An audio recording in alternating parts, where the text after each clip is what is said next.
Hello everyone, I'm Thuy from Billboard Việt Nam, and today we have an exclusive interview with a very special guest. Let me introduce you a Vietnamese American singer, Thuy.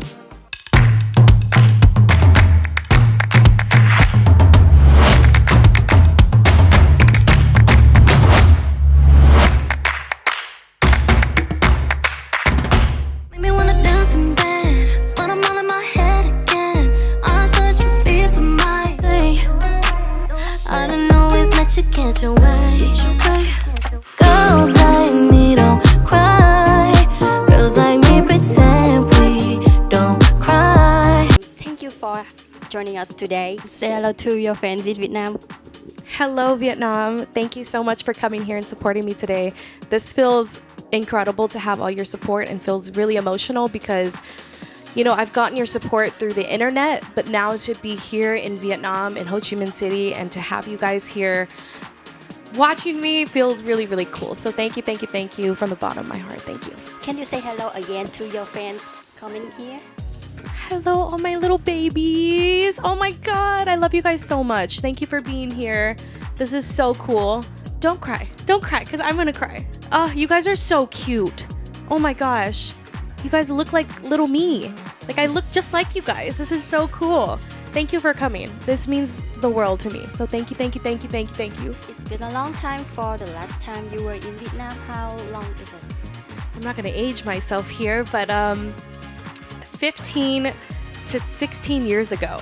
So it's been a very long time. So now you're here, and how do you feel right now? I feel very excited. I told my dad that I was going to Vietnam, and he booked a ticket right away. This is his home, this is his motherland, and I'm back here with my dad, with my uncles who I haven't seen for 15 to 16 years, and it's really exciting to be here and get to share my story a little bit and perform for Billboard. So this is really exciting. So there's one thing I'm really curious. How was the invitation sent to you, and how did you feel when you know that you have the opportunity to sing in Vietnam? So Live Nation and Billboard actually brought the opportunity to me, and I was like, it was an obvious yes. I didn't hesitate at all because to be able to be a Vietnamese American in the US and to be invited to come back to where my parents grew up is such an incredible honor.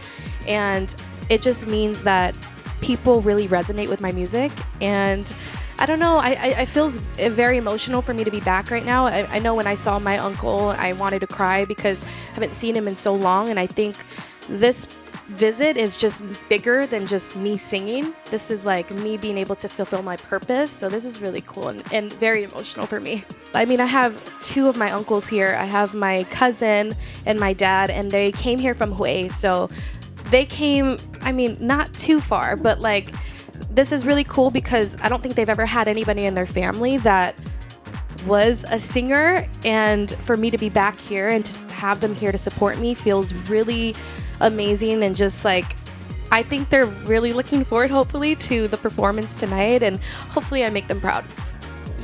You are a Vietnamese American singer, so before this show, have you ever thought of bringing your music in Vietnam? Yes.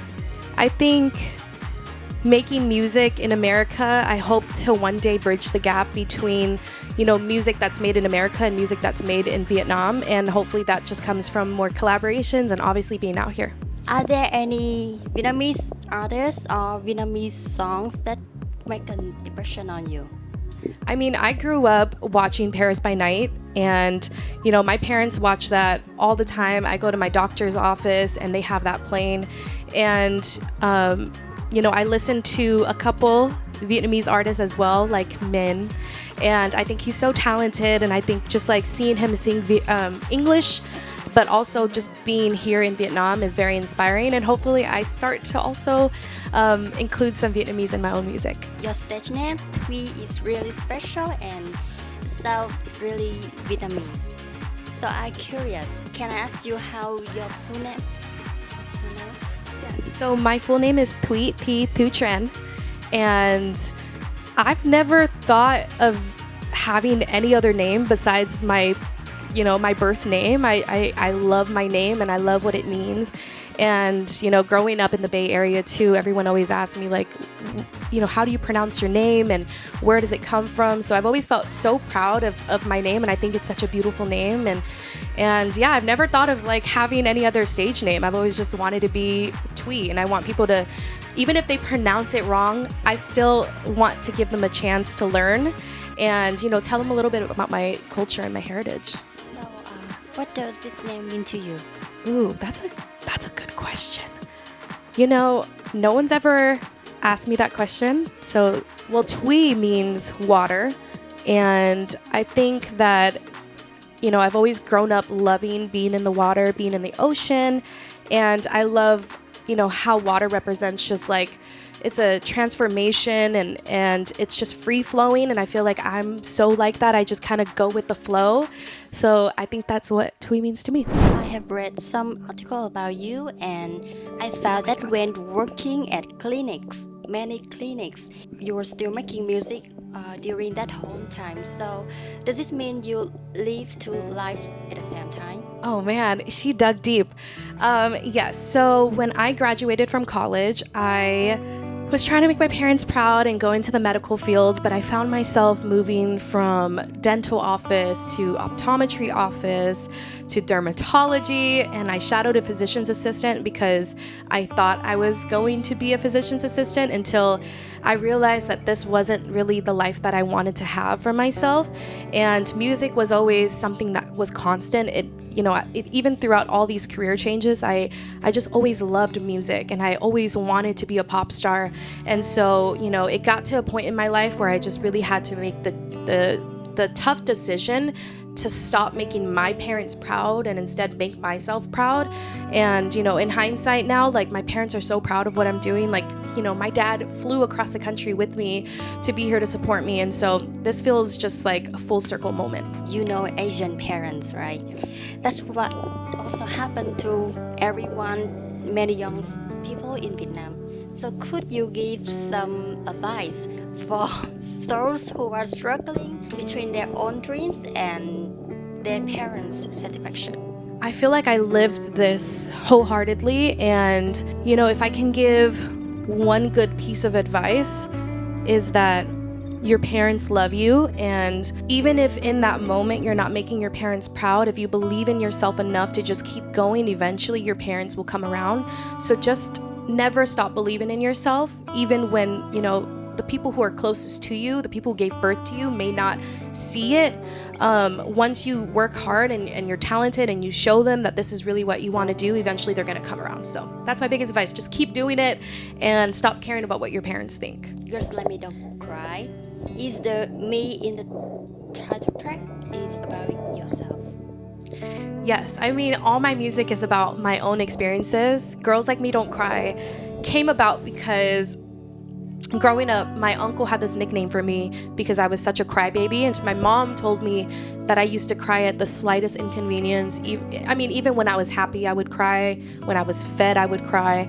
And that day that I made that song, I didn't want to go into the studio, and I looked at Charlie, who set up the session. I said, "Who set up the session? I just don't want to go," because I just wasn't in the right headspace to go. But I knew that music is therapy for me, and I knew that once I got into the studio, I would just put all my emotions into whatever we were working on. And so when I heard this beat, and it was this upbeat pop beat, I wanted to write. I looked at my co-writer and I said, I want to write about being a crybaby. I want to write about moving to Los Angeles, having barely anything in my savings, and wanting to pursue music.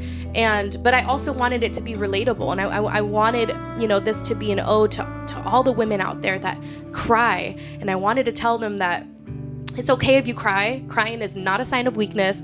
I mean, you can cry and get up and do your job and still be badass. Hopefully I can say that. And yeah, that was kind of like the motivation behind that song. Girls like me don't cry. Girls like me pretend we don't cry. Yeah, so I can say that this song is composed from your own story. So are you looking for topics to compose from your own story or from story of people around you? Ooh, that's a good question.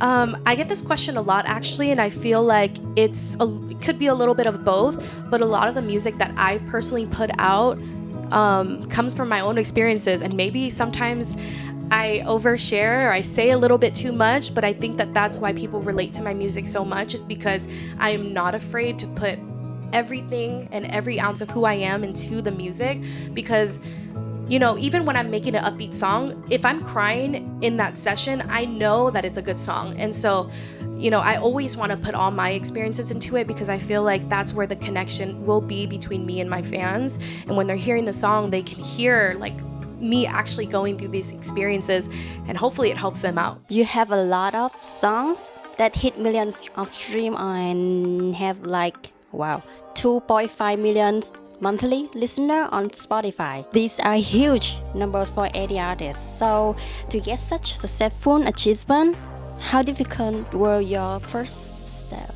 Well, I think for any independent artist, it is definitely a struggle to get your music heard by people. And you know, I've been very blessed from the start for people to even want to listen to my music. I mean, I put out a song that, you know, if you guys go back and dig, it's not one of my favorite songs, but it was definitely a stepping stone in my career. And it was the song that really told me to believe in myself, because when I first released that song, so many people loved it, and it got played on my hometown radio. And I just remember really taking a step back and saying to myself, you could really do this if you put 120% into this, versus, you know, 50% in the medical field and 50% in music. And so I've always been blessed to just have people want to listen to my music. But again, it is very, very difficult. You know, I think staying consistent and working hard and constantly trying to be better than you were yesterday has helped me a lot. And I've always just had these big dreams, and I've always, you know, I think just being authentic and being vulnerable and just always telling my story, I think has always allowed people to feel very close to me. And I think that's why people listen to my music, and I'm so grateful for, you know, Spotify's support, and yeah, it's really cool. So I feel very blessed. So after all these difficulties and challenges, for this year, you got new album, millions of streams, many sold out tours, and soon your first performance in Vietnam. So looking back at 2022, how do you feel? Looking back at 2022, I feel very proud of myself. You know, this would not be possible without all the listeners out there. It would not be possible without my manager. It would not be possible without my co-writer, my DJ, you know, everybody on the team. And everybody just plays such a heavy role in what I'm doing. And this isn't a one-person team.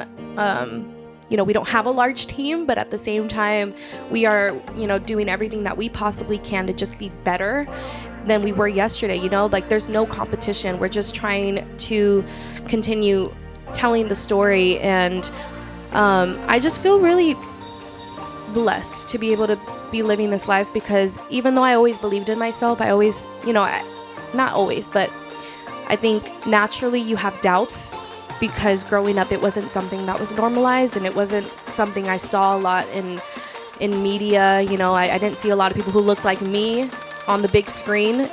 So naturally you tend to have self-doubts, but I think the belief I had in myself always outweighed those self-doubts. And I'm really proud of myself for continuing the course, no matter how many times I might have wanted to give up. And, you know, and I'm proud of myself for never letting other people's opinions steer me from my purpose. And yeah, I guess I'm just really proud of myself for doing all those cool things, I guess. So We're proud of you too. Thank you so much. I can see that you have a lot of sold-out tours in like US, right? So after tonight's show, how do you think about holding your own live show in Vietnam? Oh, I mean, I've said it many times. You know, when the opportunity was brought to me, I said yes with a quickness. You know, there was never any doubt in my mind that it would ever be a no. You know, I think being here in Vietnam and doing a live show is just it's the coolest thing to be able to bridge the gap, you know, and to be able to be here in person and touch my fans and sing to them. And hopefully, I don't know, like, I don't know what to expect because this is my first time. So I hope that they know my music, but if they don't, they're still gonna have a good time because I will always bring the party to a show. So I'm excited for them to be able to experience, you know. Last but not least, is there anything else you want to say to your fans in Vietnam? I love you guys so much. I can't even believe the amount of support that I've seen over the past couple days. You know, everything is through the internet, and so I talk to you guys on Instagram, on TikTok, but now to be here and have you guys here is like such an amazing feeling. So thank you for allowing me to be here and share my story, and I'm excited to get to the performance later. Thank you. Thank you so much, Billboard. Thank you for watching our interview. Special thanks to our sponsor, Windsor Plaza Hotel. Don't forget to follow and subscribe Billboard Vietnam website and fanpage for more exclusive news of thuy and other artists. Goodbye and see you again.